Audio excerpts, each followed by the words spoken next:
Hello and good morning. This is Frank. I'm glad to be with you. This is our today's Good Morning Talk for December 1st. It is a Thursday, and we are in God's Word in the book of Luke, Matthew and Luke. But I think today we're going to be focusing mainly on Luke. We are talking about the Christmas story. Our theme is faith and deed. We are in the second week of the Advent.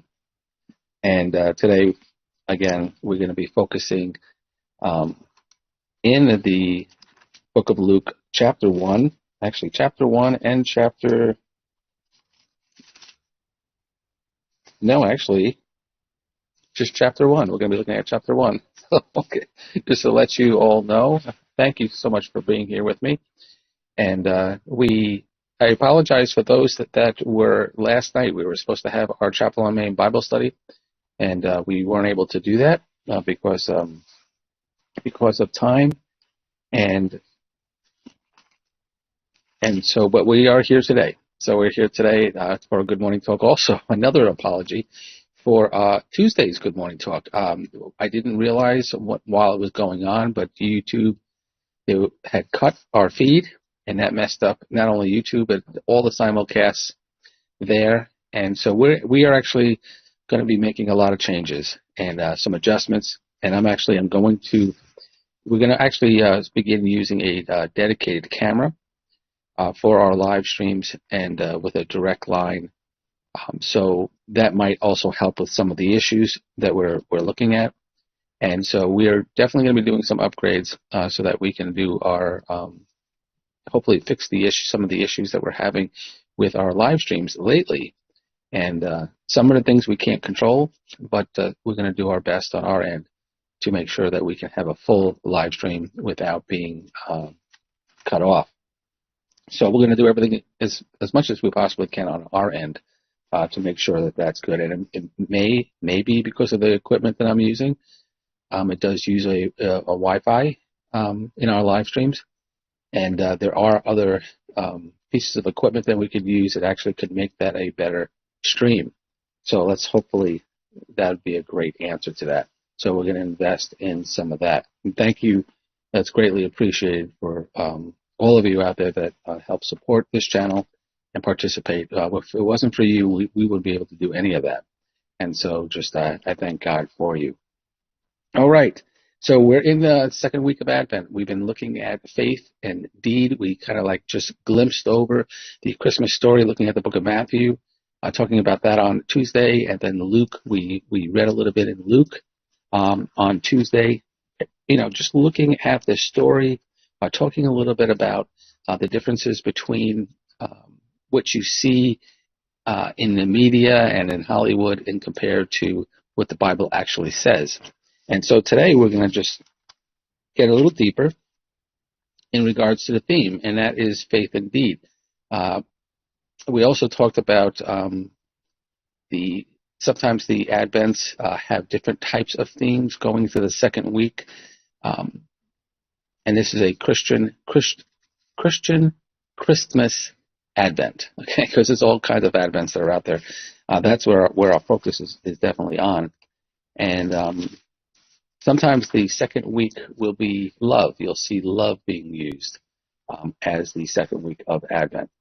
We're looking at, and also preparedness, because Advent the meaning, I should say, the meaning of Advent is coming, the coming, and it's the first coming of Jesus and then the second coming of Jesus. And so it's a reminder of how we should live our lives with Him, and preparedness is one of those. So sometimes the second week of Advent, preparedness is used, to be prepared. And the being prepared in the second coming of Christ would be how you live your life, and being prepared. And if love, joy, peace, hope, love, joy, and peace are the 4 weeks of Advent that are traditionally celebrated, and then that last Christmas Eve service being the last week day where we celebrate Jesus Himself, we're taking it as hope, faith, hope, faith, joy, and peace. That's how we're doing our Advent. And so faith and deed, actually, deed is a part of that love and preparedness. It's our actions, is what we do. Okay, it's how we act. And so, and our faith and action is key, all right, because faith without works is dead. So that's where we get the faith and deed. Okay, so it's our faith and our deed, and our deeds being love and preparedness. How about that? Okay. You can see how we're going. So what are we going to be doing in Luke? All right.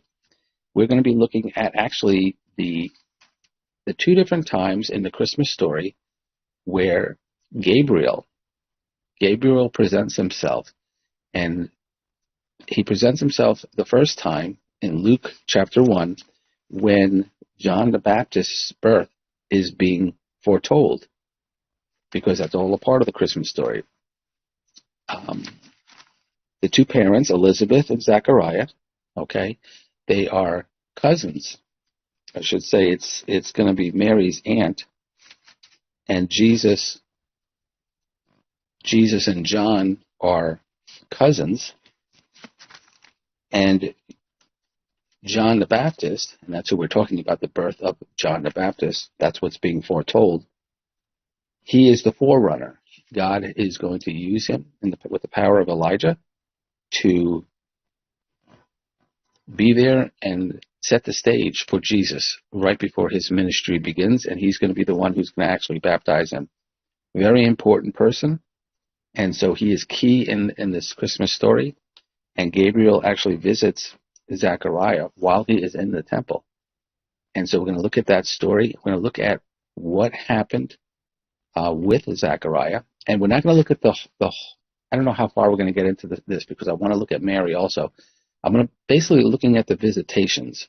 Our focus is going to be on Gabriel, okay, because the angels have a big role in the birth of Jesus. From these events where there's a lot of visitations to where Joseph is being told by angels what he needs to do through the process. We see the angels announcing the birth of Christ on the evening that he was born in Bethlehem to the shepherds. There's going to be an awful lot of interaction within that realm, angelic realm, and mankind. And I think it's really, really good to look at Gabriel's moments. And Gabriel literally even explains who he is. If we don't know who Gabriel is, he literally explains who he is in this story. And that's, a lot of people don't realize that. They don't know that until they read the story. So that's what I definitely want to do today.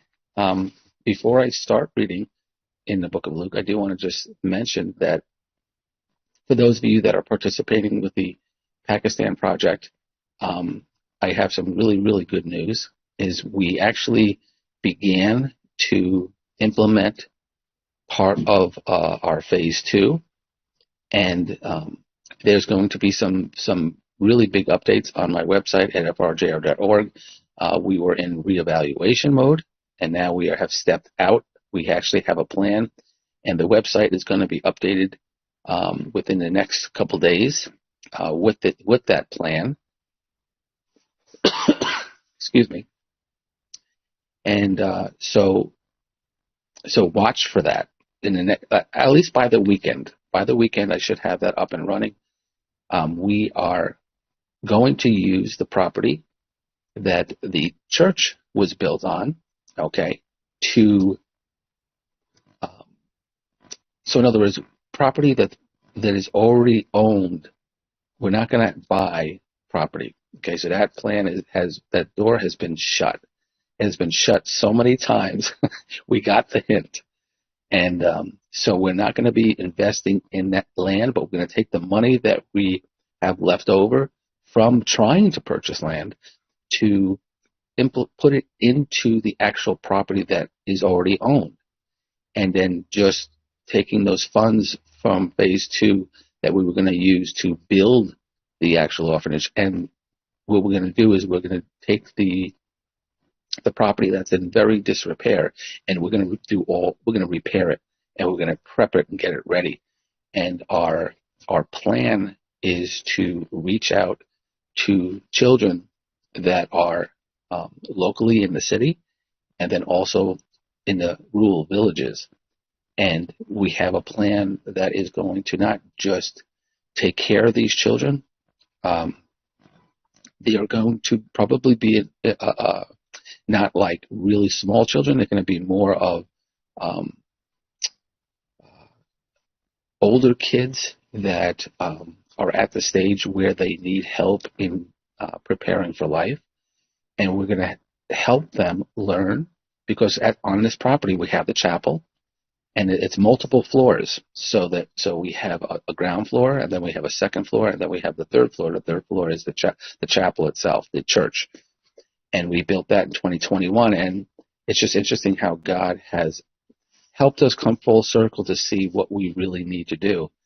And we're coming right back to our original location.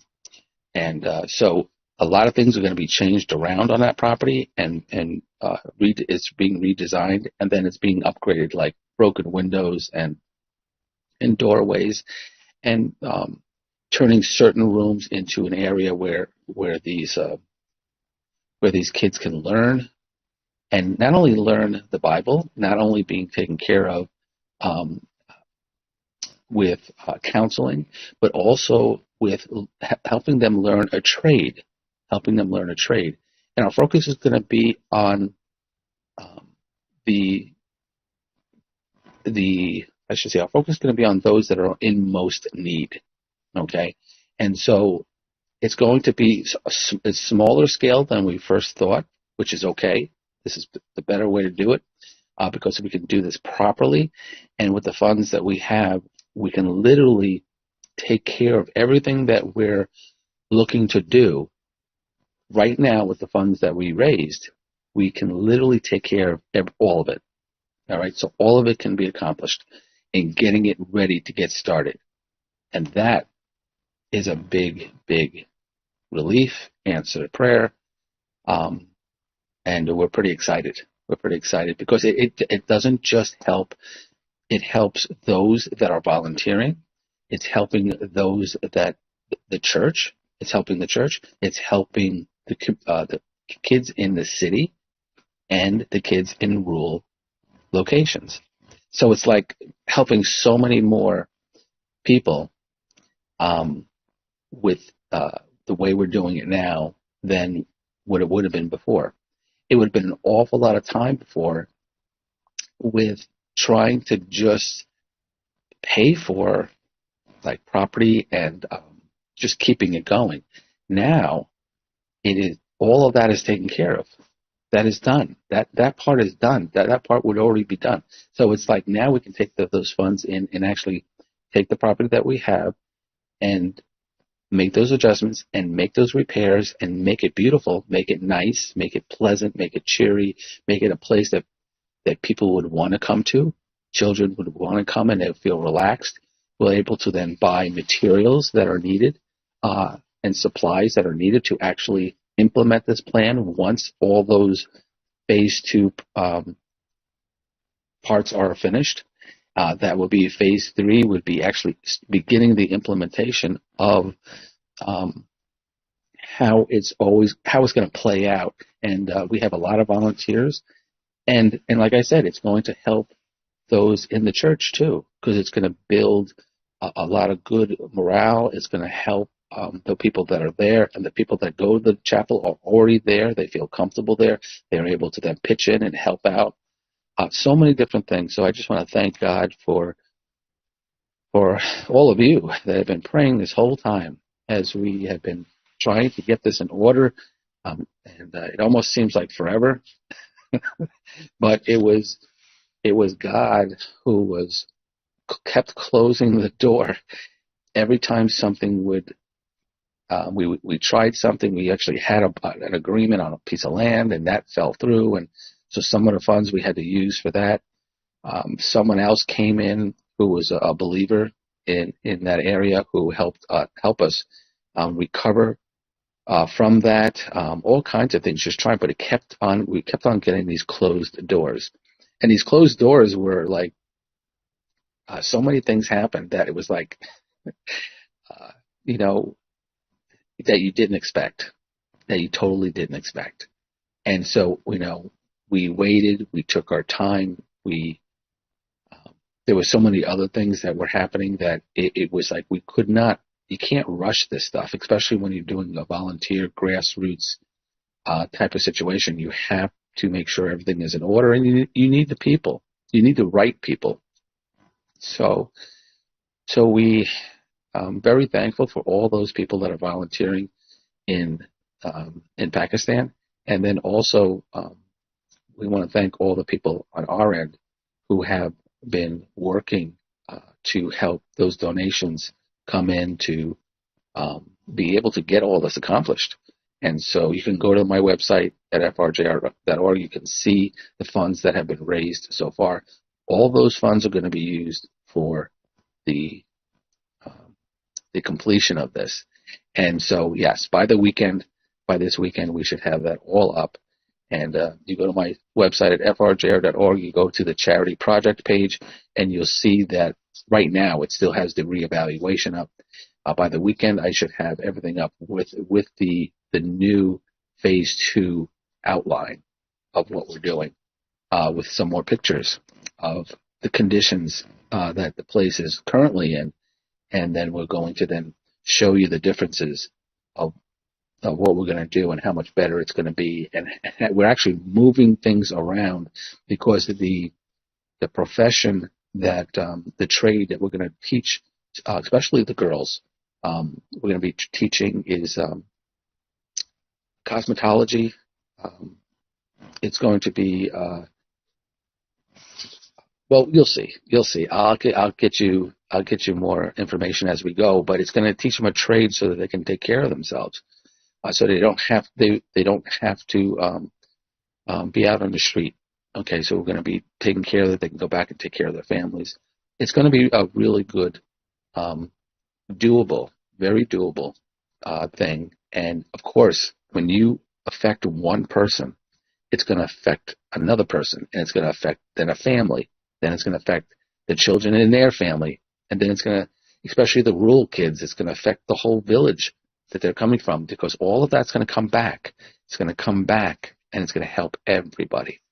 And so we're pretty excited about it. And I wanted to get everybody an update on that. Okay. Regular coffee this morning with half and half. No sugar, no sweetener, none at all. All right, let's get into this. I'm going to try to keep this under an hour.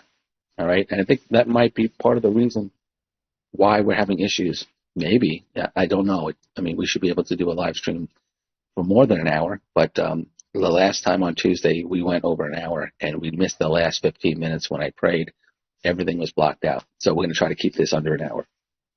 Luke chapter 1, okay? And I'm going to read this. I want you to see. This is going to be the visitation by Gabriel to Zechariah. Okay, this is going to be John the Baptist's father. So you can turn with me to Luke chapter 1. All right, let me fix this here. Just knock something over. All right, hold on a second.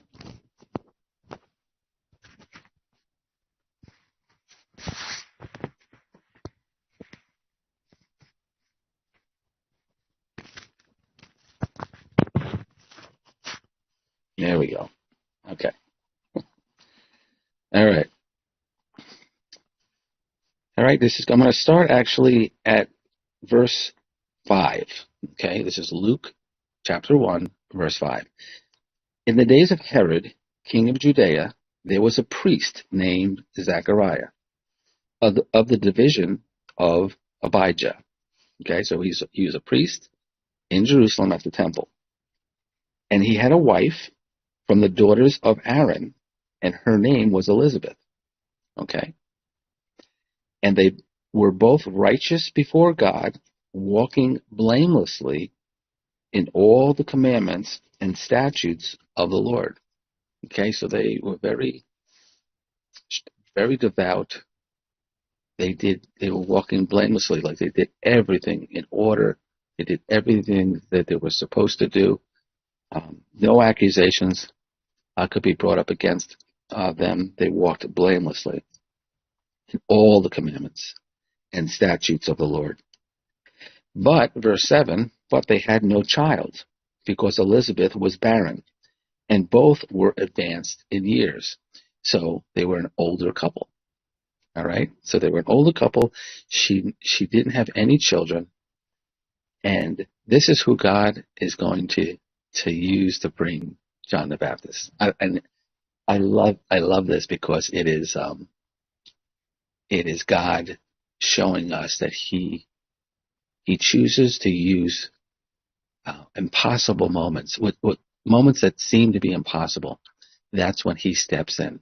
He has a plan, and He is right here. Now it says in verse 8, now while this is Zechariah, while he was serving as priest before God, his division, he was actually on duty in his division, according to the customs of the priesthood. And he was chosen by lot to enter the temple of the Lord and burn incense. Okay, so what does that mean?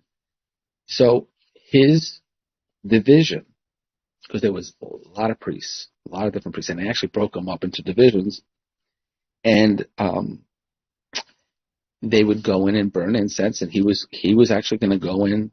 His division was there, and his division, it was their turn, and then he was picked. And how was he picked? He was picked by lot. In other words, it's like when you have everybody's name on a piece of paper and you throw it into a bowl and you shake it up. And then you just reach in and you pick one of the pieces of paper out and you open it up, and whoever's name is on that's who you pick to go in. That's picking by lot. And they had their different ways of doing it. And yes, they didn't use the piece of paper, probably. They had their different ways of doing it. Anyway, he was chosen by lot. Now, why is that important? That is important because you would think, well, that's by chance.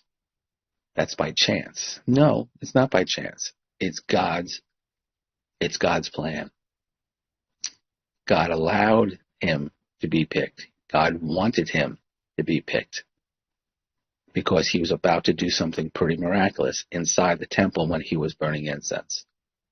And so it wasn't a coincidence. It was God's plan. God's sovereignty. Okay? But it's interesting. I love the way Luke writes. So Luke is very descriptive. And so they pick by lot. Zechariah is chosen. Okay? And it says, verse 10, and the whole multitude of the people were praying outside at the hour of incense. So as he's going in the temple to burn incense, everybody else, a whole multitude of people, are praying outside. Okay, so you can visualize the scene. The temple in Jerusalem. So much is happening. Remember, too, this is a time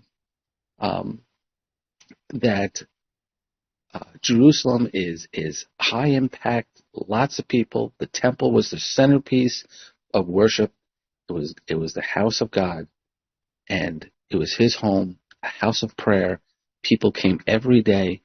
The priests were serving every day, and this is actually 6 months before the announcement to Mary. Okay? So you get the picture. Verse 11, and there appeared to Zechariah an angel of the Lord standing on the right side of the altar of incense. So Zechariah goes in, he's burning incense, and then right at the right side of where he is burning incense, okay, the right side of the altar, an angel of the Lord appears. All right. Verse 12. And Zechariah was troubled when he saw him, and fear fell upon him. Well, I think it would fall upon me too. if the angel of the Lord appeared inside the temple as he's burning incense, he's focused, he's doing exactly everything the way it should be done, and all of a sudden, an angel appears. And Zechariah, now remember, he's not a young man. He's standing there, and fear falls upon him. And can you imagine the majesty of what is taking place at that moment? And it says, verse 13, but the angel said to him, do not be afraid, Zechariah, for your prayer has been heard, and your wife Elizabeth will bear you a son, and you shall call his name John. Well, we find a lot in that. It says, do not be afraid. Okay, we know Zechariah is not is afraid right now, but he's telling him, do not be afraid. Your prayer has been answered, or your prayer has been heard. So obviously, Zechariah and Elizabeth, they've been praying for children all these years. So their prayer has been heard. Your wife Elizabeth will bear you a son. So that's pretty interesting too, is that you're getting, not only is she going to have a child, but she's going to have a son. And we're actually getting the name that has been declared, given by God himself, that his name is going to be John. You're going to name him John. Okay, so can you imagine? Can you even just imagine being there and experiencing that? And wow, well, look what happens. Verse 14, and you will have joy and gladness, and many will rejoice at his birth.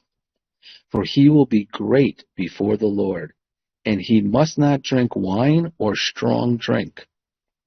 And he will be filled with the Holy Spirit, even from his mother's womb. And he will turn many of the children of Israel to the Lord their God, and he will go before him in the spirit and power of Elijah, to turn the hearts of the fathers to the children, and the disobedient to the wisdom of the just, to make ready for the Lord a people prepared. This is what the angel is basically giving a description of this child, this baby, John, what his life is going to be like, what he's going to accomplish, how important he's going to be, and how to take care of him. I remember something similar in Samson's life when we discussed the situation with Samson in one of our Chapel on Main messages about his parents, and they were told the same thing. He was going to be a Nazirite, and he wasn't supposed to cut his hair, or he wasn't supposed to have any type of alcohol, strong drink, wine, or anything like that. And you're seeing the same thing here with this angel proclaiming this whole message. And the fact that he's going to be moving with the power and spirit of Elijah. I mean, if you know the story of Elijah, incredible work and power of God working in Elijah's life. Well, that same power that Elijah had John is going to have that. And it's going to be a time of great joy and gladness. Many are going to rejoice. It's going to be celebrated. It's just a wonderful, wonderful thing. And the fact that John's life is going to influence the people of Israel in a way where he's going to be calling people home, back. He's going to be, it's like, for example, he will turn the hearts of the fathers to the children, and the disobedient to the wisdom of the just. In other words, he's going to get people's attention. He's going to get their attention in a way that when they're doing wrong things, he's going to help them with the words and power that's going to be given to him. He's going to help them come back. He's going to help them focus on the things that they're doing wrong and bring them back, which is going to bring healing, and even healing to families, healing to relationships, and even most importantly, the relationship between the people of Israel and their God. Because it goes on to say, to make ready for the Lord a people prepared. So in other words, he's going to be that forerunner before Jesus. Jesus is going to bring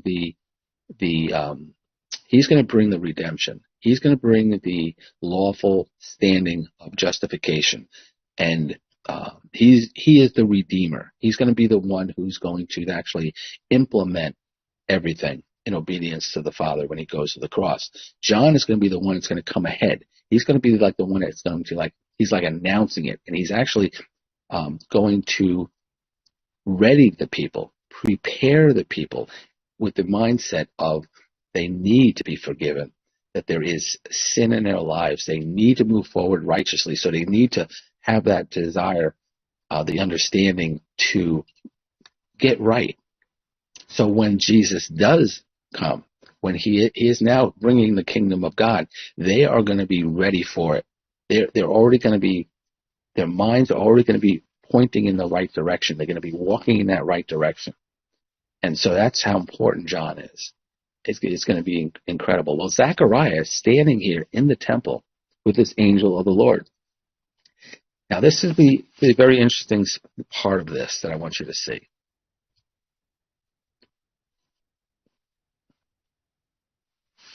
It says, and Zechariah said to the angel, okay, now he's going to talk to the angel. The angel just said all these things. It wasn't a possibility. This is what's going to take place. Okay? This is Zechariah's response. And Zechariah said to the angel, how shall I know this? Okay? How shall I know this? For I am an old man, and my wife is advanced in years. Okay. Now, believe me, in no way do I sit here and get on Zechariah at all. Not at all. But you got to see what the angel says in response to this question. Because remember where he is. He's in the temple. And he is literally, this is not accidental. This is thousands, this is many, many, many, many years of working the temple, of worshiping the living God of Israel. Zechariah and his wife are very dedicated, devoted. They're blameless. But they're still human beings. And just like us. And sometimes when we get a direct, maybe not as direct as this, but we get a direct way we should live, the way, direction of what we need to do in God's Word, which is very clear for us. And we doubt and we question and we second guess and we reevaluate and we do all those different things when God's Word is very clear. In no way am I going to get on Zechariah for doubting. And that's pretty much what he does. He's being told by an angel of the Lord in one of the most important places on earth, in the temple. Very direct. And he questions it. How shall I know this? How do I know what you're telling me is true? That's just another way of saying it. How do I know that what you just said is really, because, my wife and I, we're very old. Okay. As if God, the God that can do the impossible, it might be hard for him. Okay. But you see, this is the response. Even just with that one question of doubt, here is the response that he's going to get. Verse 19. And the angel answered him. And this is what he answers him. He says, I am Gabriel. I stand in the presence of God, and I was sent to speak to you and to bring you this good news. And behold, you will be silent and unable to speak until the day that these things take place, because you did not believe my words, which will be fulfilled in their time. Wow. This is, this is a part of like the Christmas story that we need to really take the time, stop and think of the seriousness of what's going on. Yes, when we think of the Christmas story, the time of the season, it's joyous, it's fun, it's a great remembrance of what Christ has done for us in coming to this earth. But we got to remember that we're in that story. This is not a fictional story. This is a living out of true history. There's a real angel, Gabriel, and he is that powerful. He is an angel that actually stands in the presence of God. Now think about that. Why is that important? I stand in the presence of God. Because everybody else would be on their face before God. You can't stand. You can't live. I mean, it's known in the scriptures that if you saw the face of God, you would die. And to think Gabriel is letting him know, do you realize what I just told you? Do you know who I am? I stand in the presence of God. I am Gabriel. He is giving him his name. And, if you look at some of the Old Testament stories of visits from the angels, let's bring back Samson's parents. They actually ask that angel his name, and he doesn't give it to them. You're getting the name of the angel. You're getting the fact that standing in the presence of God is a direct command of God to Gabriel to bring this very good news, where Zechariah's response should be open praise that the God of Israel would do this. Because remember, he's been praying for this for a long time. Your prayers have been heard. But what you got was just a doubt. How do I know that this is going to be true? How do I know that this is true? Well, he gets a very straightforward, quick response. And he actually gets the answer to his question also. How are you going to know? Well, because you doubted, you're not going to be able to speak. There's your answer. You doubted.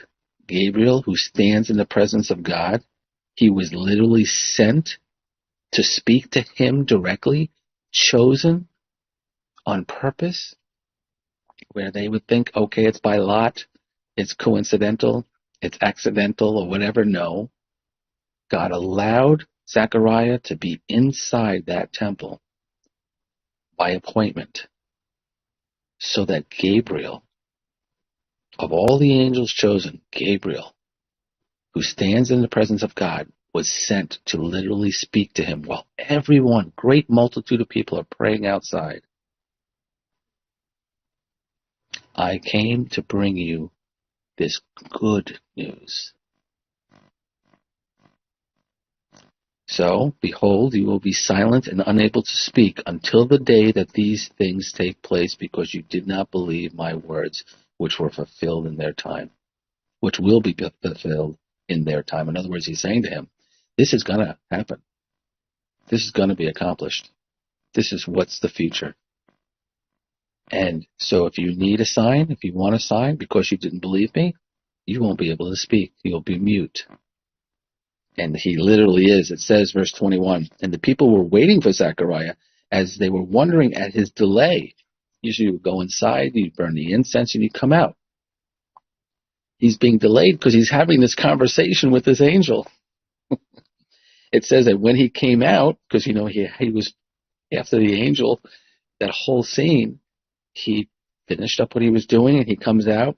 When he came out, he was unable to speak to them, and they realized that he had seen a vision in the temple, and they kept making signs to them, and he remained mute.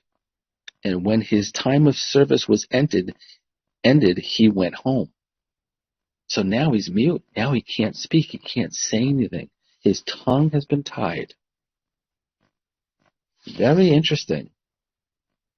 It says, verse 24, after these days his wife Elizabeth conceived, and for 5 months she kept herself hidden, saying, thus the Lord has done for me in the days when he looked on me to take away my reproach among people. In other words, she conceived. They're going to have a child. And this whole time, Zechariah is mute. And it's very interesting that if you think about everything that has to take place after this, this is what I mean about faith and deed. Actions. Actions are important. What you believe, what you say, what you do, all those things are very significant about what's coming in the future, what's happening, where things need to move. And if you are a child of God, He has a plan for you in your life. There's things that He allows that take place in your life for reasons that you might not understand why, and there are choices that you make.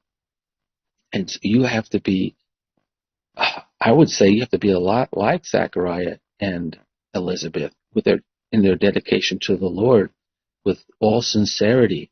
But we see here that they're not perfect. We're seeing here that she had an issue where she couldn't have a child. He has an issue where he was doubting Gabriel himself inside the temple. But in any way, God does not stop using them. No, God actually, it wasn't as if the Father didn't know that he was going to doubt, but things have to play out. And the angel, Gabriel himself says, want a sign? You got a sign. This is going to be your sign. But there was still the action of doubting.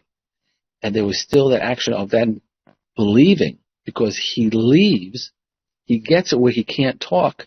Oh, believe me, Zechariah believes now. And so this is, can you imagine the conversation, or the lack of conversation, trying to implement what literally took place, trying to explain what took place when he can't speak to the other priests that are outside, and then going home. When his time of service is done, he's got to go home. He's got to see his wife, meet his wife, not talk to his wife, but like probably writing things down and he had a tablet. You're going to see later in the story when John is born, you're going to see that he actually is going to use a tablet because they're going to name the child. And actually, that's actually later on in this. Okay. And, but I wanted to just take today and focus on what took place with Gabriel. Right? That was my focus. I wanted to show you Gabriel in the story. But I want you to see faith and deed in this story. John's going to be born. Okay. But before he's born, Gabriel is going to visit somebody else. And it's Mary. And we see that in Luke chapter 1. And it's at verse 26. And it says, in the 6th month, the angel Gabriel. Okay, now Luke is writing, and he's actually now saying, not just an angel of the Lord, he's saying now, this angel Gabriel, okay, he was sent from God, again, okay, to a city of Galilee named Nazareth. So God sends Gabriel, again, he's going to send him down, first to the temple in Jerusalem, but now he's going to go north, because there is somebody in Nazareth, which is northern Israel. Okay, it's actually almost parallel with the Sea of Galilee, but just going more closer to the center of Israel, going towards the Mediterranean. Okay, this city of Nazareth, Gabriel is going to be sent to a young lady. She is a virgin, but yet she's betrothed to a man whose name was Joseph. So she was engaged. She was engaged to a man whose name was Joseph, of the house of David. All right. So it's interesting. You have Elizabeth, who is one of the daughters of the house of Aaron, which was the high priest, right? And then you have now Mary, okay, and Joseph. Now Joseph is also from the house of David. All right. So, and you're going to see it's amazing. You have the genealogies that are found in Luke. In Luke and in Matthew, okay, both Luke and Matthew. And I think that's something you need to definitely take a look at, because it actually it's very important to see both the family genealogy of both Mary and Joseph. You're going to find that here in the scriptures. But anyway, Gabriel, our focus is Gabriel, right? In the 6th month of the angel Gabriel was sent from God to a city of Galilee named Nazareth, to a virgin betrothed to a man whose name was Joseph, of the house of David.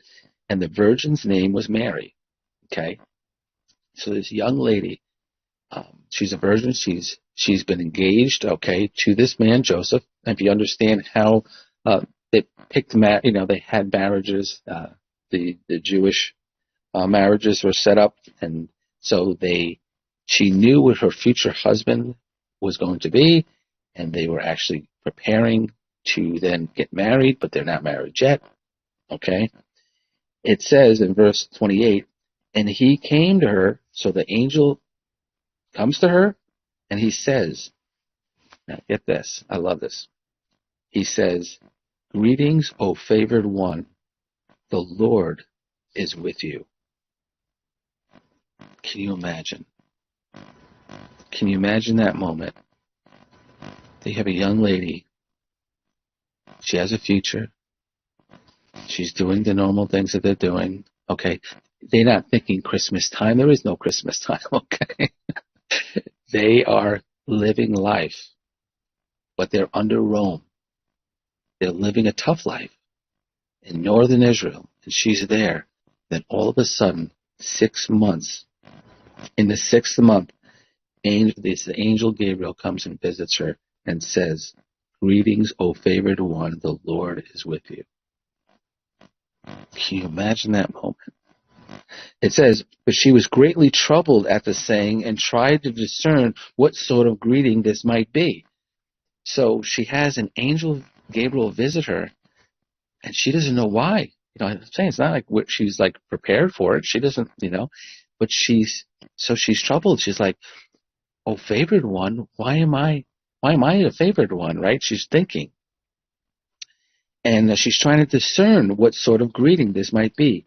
And the angel says to her, Gabriel says to her, do not be afraid, Mary, for you have found favor with God.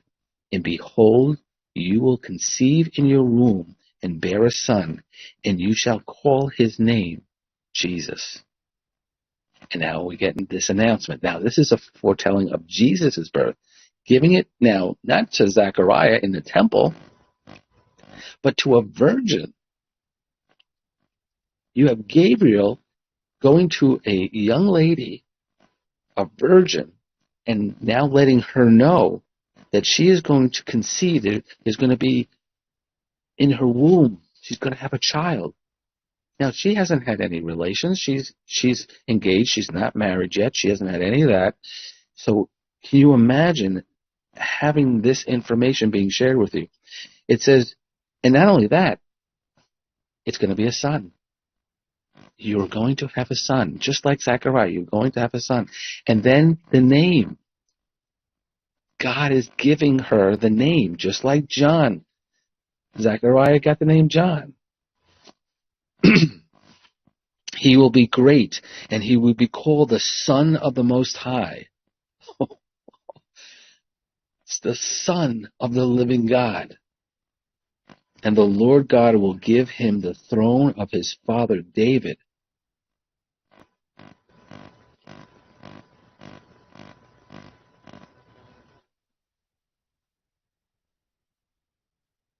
Wow.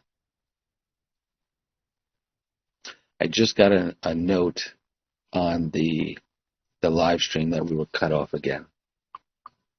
Let me just check this out. Barbara, if you're watching, Barbara, thank you for that note. I just saw that up on the screen. Oh, do I want to continue this in the worst way?